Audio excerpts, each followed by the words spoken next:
swap the microphones. Swap the apparently. microphone. Can we talk to people? Thanks everyone for staying. Sorry. It's a long story, isn't it? Well, I cannot see anything, but can I just say that the way that we're doing in this strange year we're in case you're not familiar with it, is you're submitting questions. Everyone's been briefed, I guess, right? The code is #228022. I'm going to ask a couple questions, and then we'll open it up to you, and they will apparently appear magically here. Congratulations, Dan. That's quite a story you've pulled out of your hat. Talk us through the origins of it and how you got involved, please.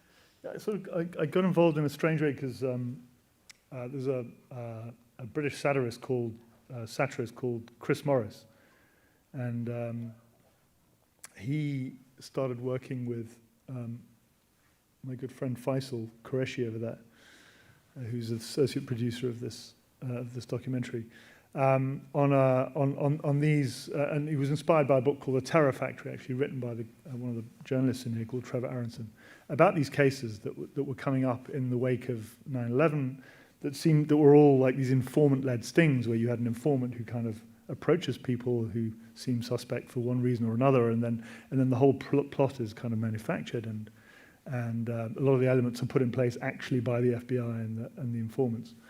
And so Chris became interested in this phenomenon and eventually wrote a movie about it, and suggested that I make the documentary. And I thought, well, that sounds really interesting and kind of crazy. And I started exploring that, and it was commissioned by Channel 4 back in 2014. And then really Chris's project and mine kind of diverged, and I stayed with it kind of long after Chris released his movie, which was called The Day Shall Come, which was loosely based on this case. But yeah, so the connection was severed, but that's how I fell into it. And yeah, and we really filmed pretty much every year since after 2016, May 2016, we actually started filming, and then continued until quite recently. Well, the access you ended up getting is extraordinary. So can you talk us through how you reached out to everyone involved and got so many different interviews in a 360-degree way? Yeah, it was a very sort of gradual process that I met a couple of them through a woman who got involved, who became sort of an advocate for them while they were in prison, and was very close to Sunny. And she was sort of an initial route in, and then I developed my own relationships with Sunny and with B. And we actually interviewed Burton's brother as well, so we ended up interviewing 6 out of the 7. But and then Rothschild decided he didn't want to be in the film anymore, and that he became sort of paranoid, I think, that we were out to get him. You know, these guys were really badly, they had a terrible experience and found it really hard to trust anyone.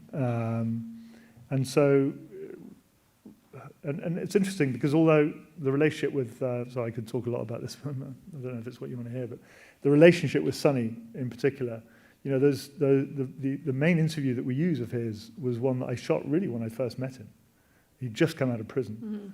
Mm-hmm. And then much later, you know, we did loads more interviews, and we got to know him much better. But it's odd how, you know, I think the intimacy of that interview is, I don't know where that came from, because I remember we were sitting in his mum's bedroom in Little Haiti, and it was so hot, and he was like totally cool, just not a drop of sweat, but I was like drenched in sweat, and we interviewed him for I think 2 days there.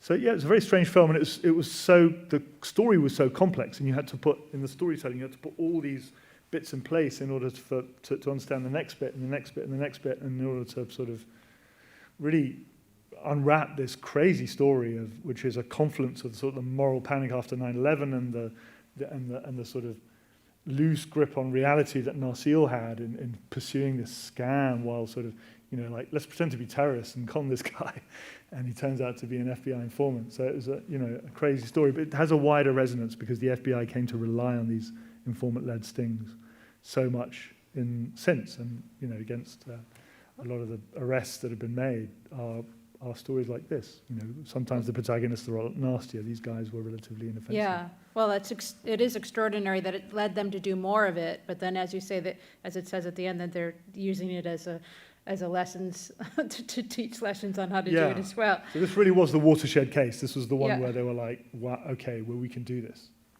What can you just talk about a little bit about the access to the other side of it? To I think is it Velasquez? Velasquez, yeah, Tony. The FBI. I mean, I feel like it would be a very different film without his participation. It would, and we got, you know, every film you make, you realize that the coherence of the film hangs by this tiny kind of little spider thread, you know. Right.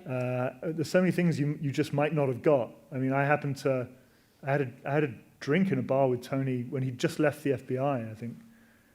And then I ended up getting in touch with him when I went back. I was kind of pursuing him for quite a while, and I ended up getting in touch, and we went and went and had a drink. We drank mimosas, and he's this sort of fearless, very engaging character. And he was like, you know what, Dan, ask me whatever you want. He says, I'm an open book. I'll tell you whatever you want. And that was extraordinary to just stumble on that. And he had this incredible recall of the case and just talks you through it. I mean, he you know, and it's important, I think, to understand the logic coming from the FBI special agent's point of view of how this kind of absurd case came to be.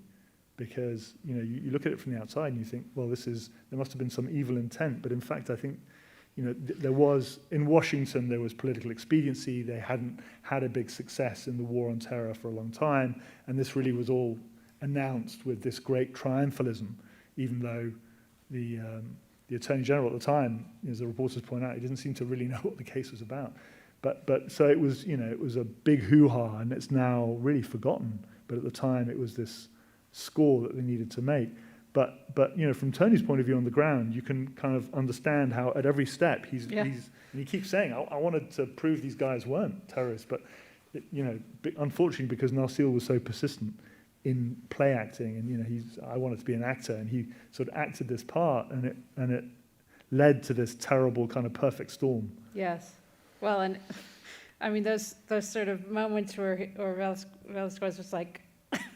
Yeah, I mean, he's just they are comic. As a contributor, he's a gift because he's such a great storyteller. He is. I've got a bunch of questions coming in, so okay. I feel I should get to them. They've just, where have they gone?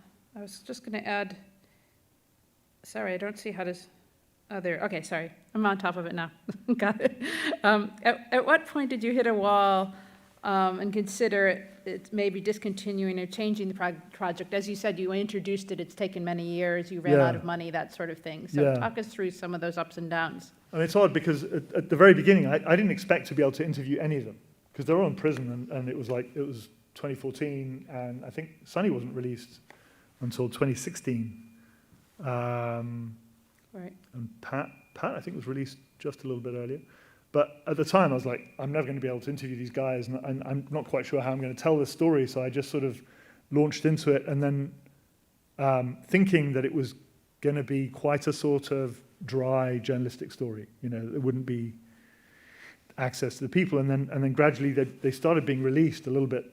I think slightly earlier than I thought, and I did interviews with 3 of them, and suddenly it became, you know, more promising, and then suddenly we interviewed Tony, and then it became more interesting again, and then the FBI the FBI agent, and then suddenly we got Narsil. Yeah, how did you? Because I was talking to him while he was in prison for quite a long time, and to begin with, he was like, "Yeah, give me some money," and you know, he was always trying to slightly scam me for money as well. But in the end, he sat down for a long interview for 3 days, and it was this very bizarre process because a lot of what he said is accurate, and then you can see at the end he just comes out with this thing. Well, I knew it all along, and I knew we were being recorded. And yeah, did you believe that? Are we to believe that? No, I don't think it's true. But I think part of what Burson says is like he wanted to sort of, you know, look smarter than perhaps he was at the time. And in fact, I think that might have been the only defense that would have been effective in court, which is, I knew I was scamming an FBI operative. I think that's the only, and I think sort of Narsil realized that in hindsight, Right. Maybe that's why, but I don't know. But so Narseel's interview and his personality just transforms the whole film. And in fact, Sam Santana, who was really the first editor on the film, I worked with two main editors on this.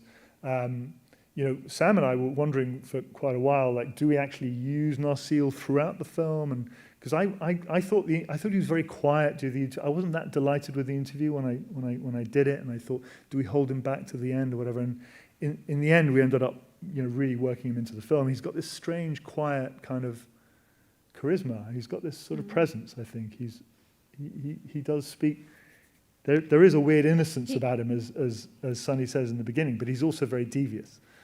Well, and he comes across as coherent and yeah, he's got a presence in a way that you slowly realize masks the fact that at least 15 years ago he was a complete idiot, right? And that is a really interesting to watch as you maybe I think the guys don't resent him. They're angry with him, but they don't kind of resent him. I think they sort of accept that he was this sort of.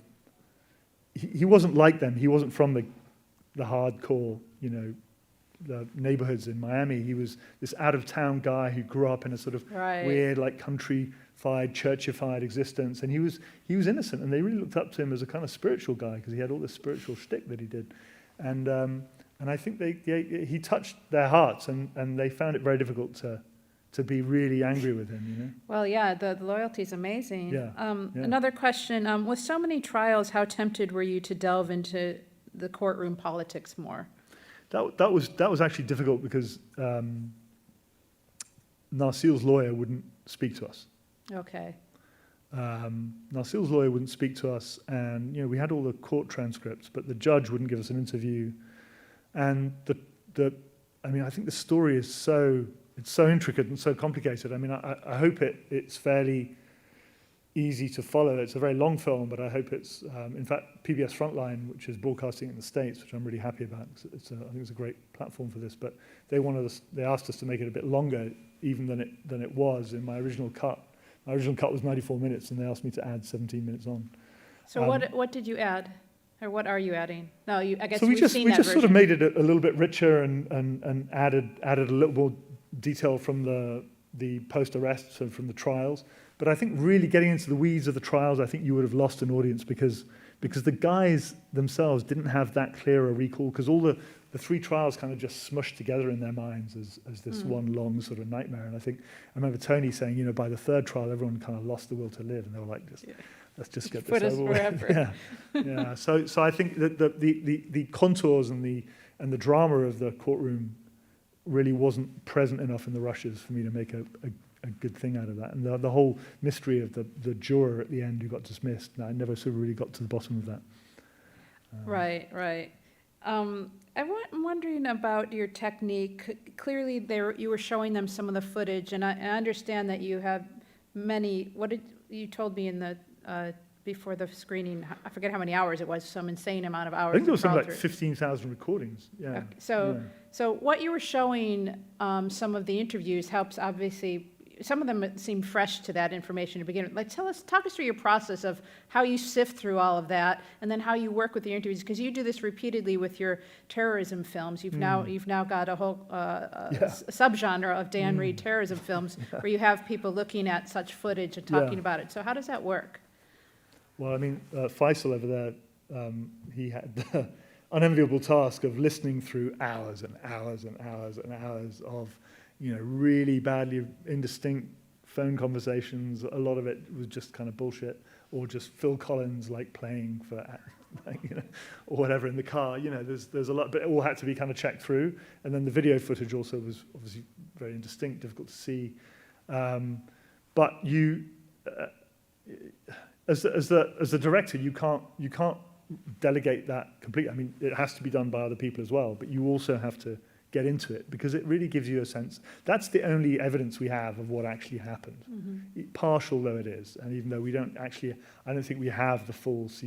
I don't think we have everything the FBI recorded. I think there are bits that were not presented in court for whatever reason. But basically, yeah. I mean, the picture is what emerges as a consistent picture of these absurd kind of meetings, encounters between the informant who's trying to get Narsil to say more and more extreme things, and it just sort of, it's part of a pattern. So you have to really delve into that material and try and get comfortable with it and analyze it and be really, really, you have to be incredibly scrupulous, and this is what's sort of kind of soul-destroyingly kind of, it wears you out. You really have to get into this. This whole story it's been a real sort of a bit of an odyssey, and it's been a trek across the desert. But I always felt it was worth it because I really like, in particular, Sonny and Burson. I thought if I can make a film that shows what actually happened, they will be so happy, and it will vindicate them, because they always maintained they weren't terrorists, and they definitely are not. And Narsil's not a terrorist either, but Narsil, a lot of people, like the head of forum of the jury, says, well, Narsil kind of slightly brought it on himself. He didn't bring in, he's not a terrorist, he didn't deserve to be convicted as a terrorist, but he did some very foolish things. Yeah. Have they seen it? They haven't seen it yet. I'm going to show it to them, yeah. But yeah, I mean, it's just a very, very sort of diligent piecing together process of the story and trying to understand what bits are important and what bits are, fun, but you can actually get rid of them to make the story clearer. The informants themselves are kind of the missing piece of the story. I had a long chat on the phone with a boss who's working in a sawmill in Arkansas doing the night shift. And he seemed very strange. He seemed quite deluded and kept on telling me I was going to make millions of dollars with his story, and he needed some money and his family, and we're going to get assassinated by Al-Qaeda or whatever. I was like, whoa. And in the end, he wouldn't give an interview. And Eli Assad, I hear, this is just a rumor, but and I need to check it out. But I hear he might have been killed in some kind of weird encounter in the desert with some Mexican drug cartels. I think but I need to confirm that with his lawyer. So, for the record, that is unconfirmed. Okay. Rumors of my death have been exaggerated. He might come back and say.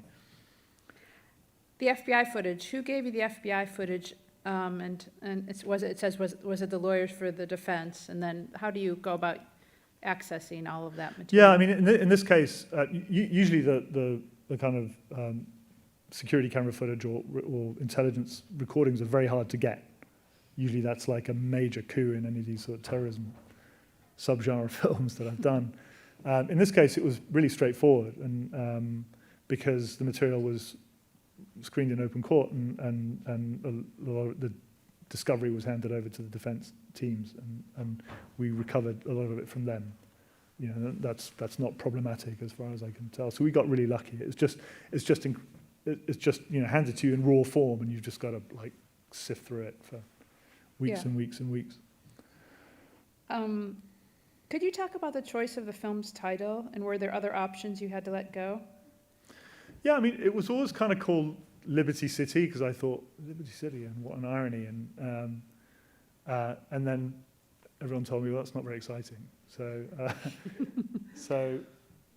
in the end, a director I'm working with at the moment, Jamie Roberts, he watched the rough cut, and he mentioned In the Shadow of 9/11. All these things that happen in the shadow of 9/11, or the story from the homeland. And I thought, yeah, it's in the shadow of 9/11. That's exactly where the story happens. It's this long shadow that's cast over America and this sort of dark place that America existed in for many years. And the need to, the sort of incredible urgency and panic around stopping it happening again that leads to this kind of thing. Well, and I'm wondering, and there's a question that alludes to it, so I've got a lot of them here, about the change of administration. Is that, I think the question was about whether the PBS picking it up has anything to do with that. But can you talk in general about the atmosphere for law enforcement? I mean, it's interesting that they were actually convicted under Obama. Right. So that the change of administration didn't seem to play a part, but it was Robert Mueller, who later was the guy investigating Trump. But Robert Mueller, in this case, was, I think, personally just very determined to get these convictions, because I think for the FBI it was about safeguarding this tool, the sting, the counterterrorism sting, because they didn't really have any good intel. Well, they didn't have very much good intelligence from within the communities they were trying to surveil. So introducing these informants, which was a kind of technique from the war on drugs, and adapting it to the war on terror, became their go-to maneuver, and they had to nail these guys because that they were sort of creating and establishing the validity of an investigative tool, which in fact wasn't an investigative tool. It was a sort of a way to get agent provocateur and to get people to incriminate themselves. I've got a couple questions around Narsil and gaining his trust. And so can you talk us through a little bit more about establishing that relationship? Because you assume out of everyone, he doesn't have much to gain by showing it in detail what he did. No. I mean, we interviewed him I actually interviewed him on, when this other film I did called Leaving Neverland came out at Sundance. And then we flew from Sundance to Houston and interviewed him there. So it was in that, I remember staying in this house. Right after. Getting a phone call from Oprah. And it was like a really weird time. And then Narsil, did that help get his I don't know. I think maybe the sort of the sort of aura or the halo or whatever around that, the excitement around that film maybe helped. But no, I mean he turned up for 3 days in a row. It was the whole interview was the whole process of it was really quite strange, and I sort of wondered. He seemed I didn't know whether he was just really nervous or there was something odd about his behaviour. And we obviously selected the bits we use very carefully, and they're the bits where he's really the most lucid. But there was a lot of other, the interview was very sort of meandering and wandering. It was a hard interview to do. Right. And I remember being this sort of, But I think, why did he do it? I don't really know. I think he knew that we were making the film anyway, that we had all these other people, his former associates who had spoken, and I think maybe he didn't want to feel left out. And I'm so glad that he did talk, because I think it really explains. He does end up being able to explain why. No, it's very important. And if you're interviewing someone for 3 days, do you hold your fire, or how does it work? Like, do you know that it's 3 days when you go into it, or I'm just fascinated by that. Yeah, I mean, often yes. You always hope, because we've all got things to do, places to be, that it's going to be like just a day or 2 days maybe, but. In the end, you have to, when you realize it's going to be, a marathon, because you can't, there's a limit to the amount of energy someone has when they sit down, and especially someone like that who's fundamentally uncomfortable with what they've done. It's, you're not quite dragging stuff out of them, but there's a dynamic in putting them at their ease and then asking them a few difficult questions from time to time and then easing off again.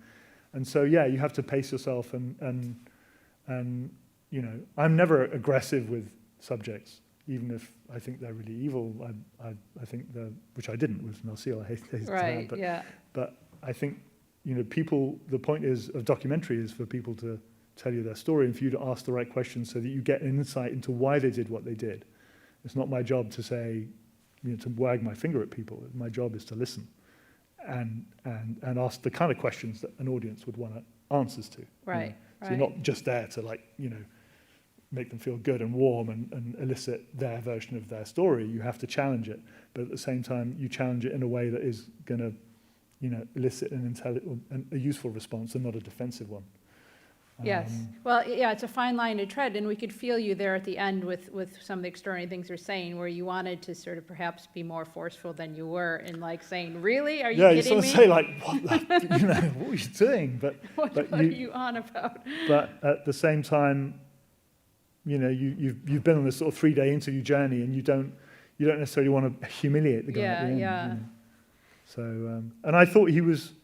I mean, I think it's plain from watching the film that we all know he's lying about that, about knowing that it was all happening, and you don't need to rub his face in it. Right. And he looks really uncomfortable. He looks like he's. Yeah. But that's his reality at the time. We know it's not true. Right. Yeah. Right. Why on earth did the Attorney General agree to an interview? I don't know. And he'd kind of forgotten about the Liberty City case. I was like, I can't really remember it, and which is I found quite odd. But I think he had a fairly brief tenure, I think, and now teaches in a sort of not one of the big universities. It's the sort of place I hadn't heard of. There's a lot of near those, Nashville. yeah. And there was sort of, his desk was kind of gathering dust a little bit, and I thought, So it's like, I'll do a TV interview. Yeah. And we just need to wind up, but just thought I'd ask, can you tell us a little bit about what you're working on at the moment? Because I think people are interested. Boy, yeah, we have a whole bunch of different things on the go. I'm executing a film by Jamie Roberts about called 4 Hours at the Capitol, about the storming of the U.S. Capitol on January 6th, which is going to be really interesting, I think. I'm doing a project that started again years and years ago about the end of antibiotics. I mean, I'm fascinated by, and it's sort of become more relevant now with this pandemic. But the crisis in these miracle drugs that we've always taken for granted that make us better, and that in fact are no longer going to work in just a very few years, and we need to do something about that. So that's a film that I hope I can feel good about. I seem to tell a lot of stories. I've told a lot of stories throughout my career about the dreadful way that people treat each other and the awful things that people do to each other, and this is my, I guess, I'm looking forward to doing something that can help, that can have a positive effect and raise people's awareness about a really important problem that we're going to face very soon. Yes, and remind me, is that BBC commissioned, isn't it? That's HBO and BBC, HBO and BBC. There's 3-4 other projects as well that we're doing. Great. Well, thank you so much for Thank you. allowing us Thank to you, show everyone. this preview, and thank you to everybody. Thank you. It will be out on Channel 4 at some point, but they haven't told me when. So tell your friends. Thank you.